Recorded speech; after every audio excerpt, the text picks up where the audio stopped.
سپہر کے 3 بجے ہیں۔ السلام علیکم، یہ ریڈیو پاکستان ہے۔ حمیرہ رانا سے خبریں سنیے۔ اہم خبروں کا خلاصہ۔ وزیر خزانہ نے FATF کی گریڈ لسٹ سے پاکستان کے اخراج پر اظہار تشکر کرتے ہوئے کہا ہے کہ سول اور عسکری ٹیم کی کاوشوں سے کامیابی حاصل ہوئی جو نہایت قابل تعریف ہے۔ صدر نے ڈسلیکسیا کے خصوصی اقدامات کے بل کی منظوری دی ہے۔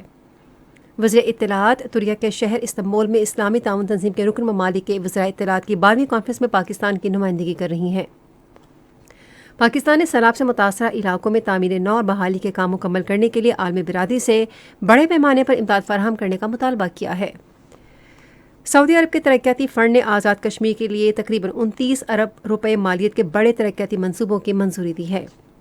اور کل جماعتی حریت کانفرنس کے رہنماؤں نے اقوام متحدہ کے سیکرٹری جنرل پر زور دیا ہے کہ وہ بھارت کی غیر قانونی زیر قبضہ جموں کشمیر میں انسانی حقوق کی مسلسل خلاف ورزیوں کا نوٹس لیں۔ اور اب خبریں تفصیل کے ساتھ۔ فائنینشیل ایکشن ٹاسک فورس نے پاکستان کو اپنی گریڈ لسٹ سے نکالنے کا باضابطہ اعلان کر دیا ہے۔ یہ اعلان پیرس میں فیٹف کے صدر راجہ کمار نے کیا۔ انہوں نے کہا کہ پاکستان 2018 سے گرے لسٹ میں تھا اور پاکستانی حکام نے بھرپور محنت کے بعد انسداد منی لانڈرنگ اور دہشت گردوں کی مالی معاونت کی روک تھام کے نظام میں خامیوں سے نمٹنے کے لیے 34 اقدامات مکمل کیے۔ راجہ کمار نے کہا کہ فیٹف اس نمایاں پیش رفت کا خیر مقدم کرتی ہے کیونکہ اس کے نتیجے میں پاکستان اب انسداد منی لانڈرنگ اور دہشت گردوں کی مالی معاونت کے مسائل سے مؤثر طریقے سے نمٹ سکتا ہے۔ انہوں نے کہا کہ فیٹف کی ٹیم نے اس بات کی تصدیق کی ہے کہ اصلاحات کی گئی ہیں اور ان اصلاحات کو پائیدار بنانے کے لیے اعلیٰ سطح کا عزم اور صلاحیت بھی موجود ہے۔ انہوں نے کہا کہ اصلاحات خطے اور ملک کے استحکام کے لیے خوش آئند ہیں۔ وزیر خزانہ اسحاق ڈار نے فائنینشیل ایکشن ٹاسک فورس کی گریڈ لسٹ سے پاکستان کے اخراج پر قوم کو مبارکباد دی ہے۔ انہوں نے ایک ٹویٹ میں کہا کہ وزیر اعظم شہباز شریف کی قیادت میں سول اور عسکری ٹیم کی کوششوں سے کامیابی حاصل ہوئی جو انتہائی قابل ستائش ہے۔ پاکستان نے پائیدار کامیابی کے لیے FATF کے ارکان اور بین الاقوامی برادری سے باہمی مفاد پر مبنی تعاون جاری رکھنے کے عزم کا اعادہ کیا ہے۔ دفتر خارجہ کے ترجمان عاصم افتخار نے ایک پریس ریلیز میں ایکشن پلان پر عمل درآمد کے دوران قابل قدر تعاون کرنے پر فیٹف کے رکن ممالک اور عالمی برادری کا شکریہ ادا کیا۔ انہوں نے کہا کہ پاکستان نے دونوں ایکشن پلانز کی ضروریات پوری کرنے کے تناظر میں انسداد منی لانڈرنگ اور دہشت گردوں کے مالی وسائل کی روک تھام کے لیے شاندار پیش رفت کی۔ کورونا وبا سمیت بہت سے چیلنجز کے باوجود پاکستان نے بہتری کا عمل جاری رکھا اور ان دونوں عوامل کے حوالے سے بین الاقوامی قواعد و ضوابط کے مطابق اعلیٰ درجے کا سیاسی عزم برقرار رکھا۔ ترجمان نے کہا کہ FATF کے اہداف کا حصول پوری قوم کی کامیابی ہے اور اس قومی ہدف کے حصول میں وفاقی اور صوبائی سطح پر کئی وزارتوں، محکموں اور اداروں نے اپنی خدمات انجام دیں۔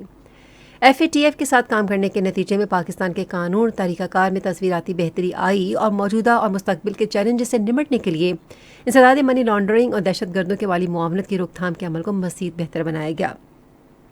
انہوں نے کہا کہ پاکستان بین الاقوامی سطح پر FATF کو مزید مؤثر بنانے کے لیے اپنے تجربات، مہارت اور معلومات کا دیگر ممالک سے تبادلہ کرنے کو تیار ہے۔ منصوبہ بندی اور ترقی کے وفاقی وزیر احسن اقبال نے کہا ہے کہ تحریک انصاف کو اپنے چیئرمین عمران خان کے خلاف الیکشن کمیشن کے فیصلے پر احتجاج کرنے کے بجائے عدالت جانے کا آپشن اختیار کرنا چاہیے۔ انہوں نے آج لاہور میں ایک نیوز کانفرنس سے خطاب کرتے ہوئے کہا کہ عوام کے سامنے عمران خان کا حقیقی چہرہ بے نقاب ہو گیا ہے۔ ان کا کہنا تھا کہ عمران خان کے خلاف فیصلہ متفقہ طور پر کیا گیا ہے اور وہ ملکی تاریخ میں پہلے سابق وزیر اعظم ہیں جو بدعنوانی کے الزامات پر نااہل ہوئے ہیں۔ انہوں نے کہا کہ نواز شریف نے اپنی تاحیات نااہلی کے عدالتی فیصلے کے خلاف احتجاج کا راستہ اختیار نہیں کیا۔ اسلامی تعاون تنظیم کے وزرائے اطلاعات کی 12ویں کانفرنس ترکیہ کے شہر استنبول میں جاری ہے۔ وزیر اطلاعات و نشریات مریم اورنگزیب کانفرنس میں پاکستان کی نمائندگی کر رہی ہیں۔ 57 ممالک کے وزرائے اطلاعات اور اعلیٰ حکام کانفرنس میں شرکت کر رہے ہیں۔ کانفرنس کا موضوع ہے دور حاضر میں غلط اطلاعات اور اسلام کے خلاف پروپیگنڈے کی روک تھام۔ یہ خبریں آپ ریڈیو پاکستان سے سن رہے ہیں۔ صدر ڈاکٹر عارف علوی نے ڈسلیکسیا کے خصوصی اقدامات کے بل کی منظوری دی ہے۔ یہ قانون مرض سے متاثرہ بچوں کی تعلیم کے لیے اقدامات کا احاطہ کرتا ہے۔ صدر نے اسلام آباد کے گھریلو ملازمین کے بل مجریہ 2022 کی بھی منظوری دی۔ امریکہ میں پاکستان کے سفیر مسعود خان نے کہا ہے کہ سیلاب سے متاثرہ علاقوں میں تعمیر نو اور بحالی کے کاموں کو جاری رکھنے کے لیے عالمی برادری سے بڑے پیمانے پر امداد کی ضرورت ہے۔ انہوں نے امریکہ کے نشریاتی ادارے پبلک براڈ کاسٹنگ سروس کو ایک انٹرویو میں تجویز پیش کی کہ قرضوں پر نظر ثانی سے ملک کو ضروری مالی گنجائش حاصل ہوگی اور وہ اپنے عوام کے لیے موسمیاتی تبدیلیوں سے ہم آہنگ بنیادی ڈھانچے کی تعمیر کے لیے وسائل مختص کرنے کے قابل ہو سکے گا۔ پاکستان امریکہ تعلقات کے حوالے سے مسعود خان نے کہا کہ دونوں ملک ایک مثبت ایجنڈے پر عمل پیرا ہیں۔ پاکستانی سفیر نے امریکی سرمایہ کاروں پر زور دیا کہ وہ پاکستانی معیشت خصوصاً ٹیکنالوجی کے شعبے میں دی گئی مراعات سے فائدہ اٹھائیں۔ پشاور کے کور کمانڈر لیفٹیننٹ جنرل حسن اظہر حیات نے مقامی قبائلیوں کی قربانیوں کو سراہا ہے جن کے باعث دہشت گردوں کے خلاف بے مثال کامیابیاں ملی ہیں۔ انہوں نے ان خیالات کا اظہار جنوبی وزیرستان کے علاقے سراروغہ میں محسوس جرگے کے دوران قبائلی عمائدین سے ملاقات میں کیا۔ لیفٹیننٹ جنرل حسن اظہر حیات نے کہا کہ دہشت گردوں کے خلاف کامیابیاں مقامی افراد کے مرہون منت تھیں جو سیکیورٹی فورسز کے شانہ بشانہ برسر پیکار رہے۔ کور کمانڈر پشاور نے کہا کہ پاک فوج علاقے میں سماجی اور معاشی ترقی کے لیے جاری کوششوں میں ہر ممکن مدد کرے گی۔ قبائلی عمائدین نے امن کی بحالی پر پاک فوج کا شکریہ ادا کیا اور انہیں اپنی غیر متزلزل حمایت کا یقین بھی دلایا۔ سعودی ترقیاتی فنڈ نے آزاد کشمیر کے لیے 29 ارب روپے مالیت کے بڑے ترقیاتی منصوبوں کی منظوری دے دی ہے۔ آزاد جموں و کشمیر کے وزیر اعظم نے کہا ہے کہ یہ منصوبے علاقے کی ترقی کے عمل میں ایک نمایاں سنگ میل ثابت ہوں گے۔ انہوں نے پاکستان اور آزاد کشمیر کے عوام کی فراخ دلانہ مدد کرنے پر سعودی عرب کا شکریہ ادا کیا۔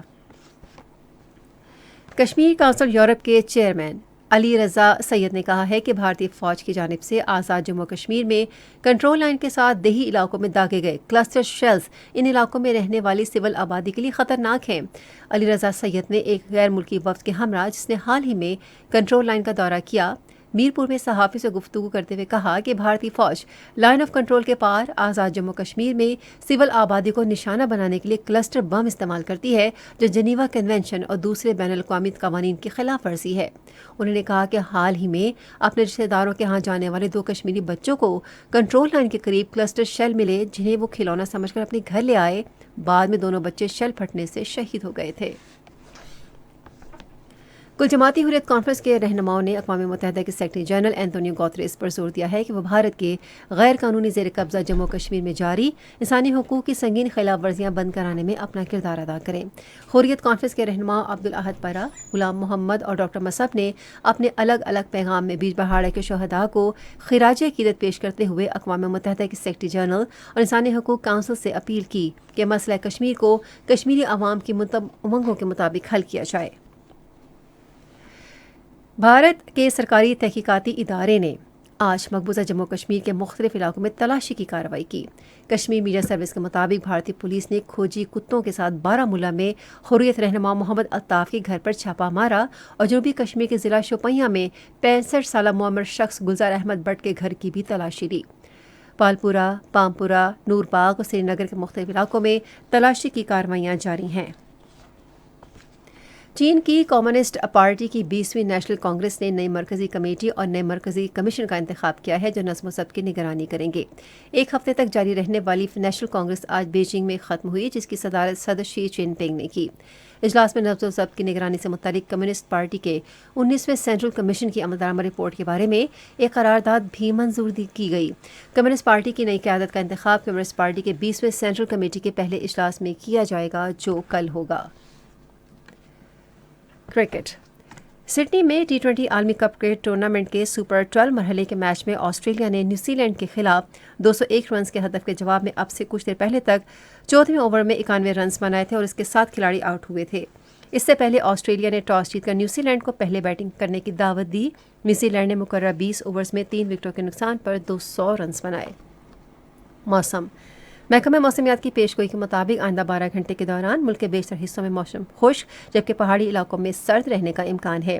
آج ریکارڈ کیا گیا 22 شہروں کا درجہ حرارت: اسلام آباد اور Muzaffarabad 27 degree centigrade, Lahore 30، Karachi 36، Peshawar 28، Quetta 26، Gilgit 24، Murree 18، Srinagar 15، Jammu 29 اور لیہ میں 1 ڈگری سینٹی گریڈ ریکارڈ کیا گیا۔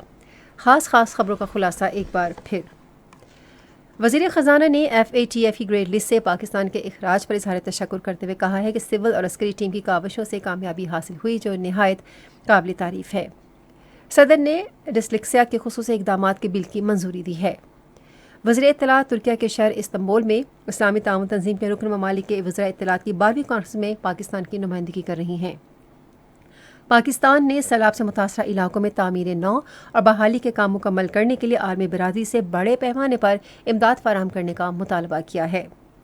سعودی عرب کے ترقیاتی فنڈ نے آزاد کشمیر کے لیے تقریباً 29 ارب روپے مالیت کے بڑے ترقیاتی منصوبوں کی منظوری دی ہے۔ اور کل جماعتی حریت کانفرنس کے رہنماؤں نے اقوام متحدہ کے سیکرٹری جنرل پر زور دیا ہے کہ وہ بھارت کے غیر قانونی زیر قبضہ جموں کشمیر میں انسانی حقوق کی مسلسل خلاف ورزیوں کا نوٹس لیں۔